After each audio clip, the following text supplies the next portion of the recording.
back to one, Mike. 10th grade. Sorry. Keep Go ahead, me Jesse. guessing. We were just talking about it. You told us a couple weeks ago that we might be underselling Josh Manson a bit. Yeah, well, that was something.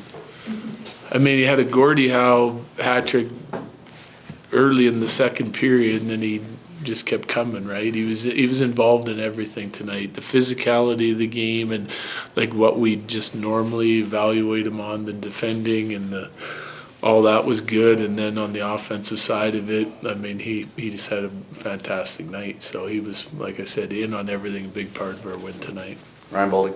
You're a challenge away from it being 3-2. Just how do you see the game unfolding from that point forward? Like their start, like to me, it seemed like we had a little bit more jump and, which is understandable on a back-to-back, and we're, should have been a bit of a desperate team tonight.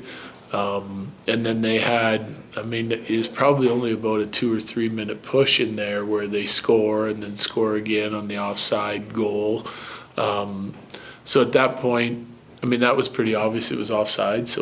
But I just think like at that point you have to turn it, one goal going in and another one, even though it was offside, that's enough, and I thought our guys did a good job doing that, getting back on track right away, and the power play helped with that, right? Kind of backed them off again. They took a penalty, we scored. They took another one, we scored again, and so that's like kind of the impact that a power play can have. And I thought our guys did a really nice job executing some of the things we talked about this morning, especially, and getting on the same page. So that was a big part of the game, big turning point, and then we kind of exploded for a couple quick ones after that.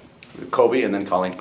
On Nate's goal, Marty starts it with a chip to himself, like off the boards in the D zone, and then later in the game, Callan a nice breakout, like again in the D zone. How special is it for those kinds of players to have that type of poise in those types of situations in the defensive zone?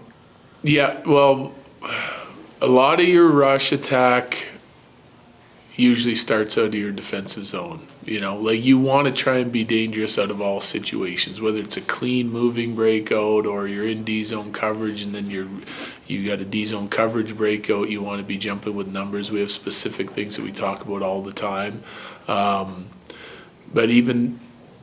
And even out of the neutral zone, creating rush attack opportunities, which gets more difficult when you're not using the whole ice, right? And we talk about it all the time, and our guys are dialed into it, but you see the guys that create the most dangerous rush opportunities, right? It seems like it's the same guys over and over. So how special is it? I think it's pretty special, and that's kind of similar throughout the whole league. The top lines will produce more rush scoring chances. It's because of their ability to back players off, challenge them one-on-one, make the right decisions like on delays or you're finding each other through traffic, and they have a knack for finding the open ice and the open man, and so like I think our rush attack is super dangerous with Max line, and then when you start throwing Kale or Taser or Sam Malinsky this year into the mix joining the rush, then it becomes even more dangerous. Colleen in there. Ross Colton's had a little bit of a struggle this past month. He had 3 points tonight. What can you say about his game and just how important that is for his confidence? But I think it's very important for his confidence. I think he's a little bit of a streaky guy. We have a handful of guys like that have been cold for a little bit, and we've noticed in the past from experience with those guys over the last few years that when they start getting a little confidence and getting some production, it makes them feel good, no question. There's almost every player is like that, but he's a guy that can tend to get streaky. I've liked his game here recently. That line, I wanted to keep them together.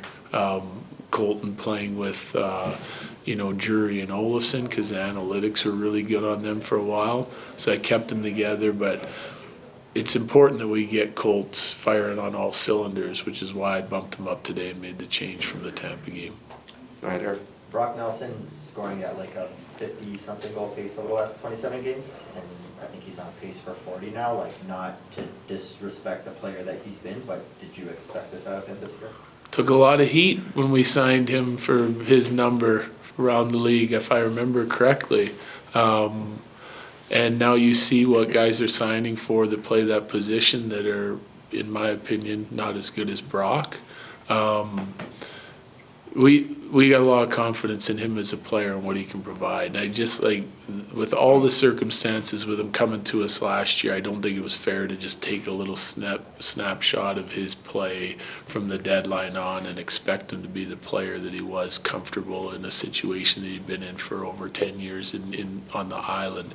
But he's certainly comfortable now, and we're seeing everything he does. It's so much more than just creating offense, right? But he's chipping in those areas for us, and I think he's an exceptional player. And we're not the only ones that think that. Obviously, he's going to the Olympics, playing for Team USA, which is a very deep, stacked roster. There's lots of decisions to make.